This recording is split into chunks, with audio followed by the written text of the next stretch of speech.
Hi there, welcome to WPMat. Here in this video, we are going to be talking about motion text widget of ElementsKit plugin. Before starting the widget, go to ElementsKit, Elements, scroll all the way down and make sure motion text widget is activated. After that, open any page with Elementor page builder. Then from the widget panel, search motion. And there you'll find motion text by ElementsKit. Drag and drop the widget on your page. After that, you'll find a box in the left side where it says default description. You can change the title from here. In my case, I want to keep as it is. If you want to increase the font size and the color, go to Style tab and there you'll find color and typography option.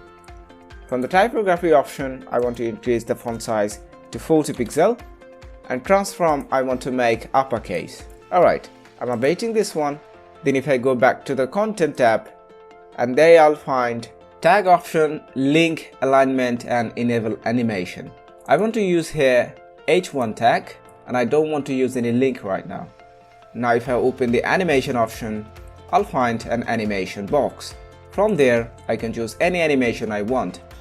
The first one is reveal in top, and there you'll find there is an effect which is a reveal effect that starts from the bottom and goes to the top. And now if I select reveal in right, and there you can see the reveal effect works from the left side to the right side. Now there are some other animation like raindrop, lightning, magnify and beat. There you have noticed I have got two new input box. The first one is split text animation. It splits every character of your title or your text. Now select letter based and there you can see the animation is working for every individual character.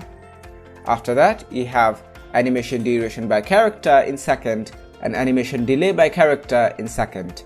I'll select the duration to 2 seconds and I'll choose the animation to lightning. After all of your changes, don't forget to update it. Thank you for watching this video.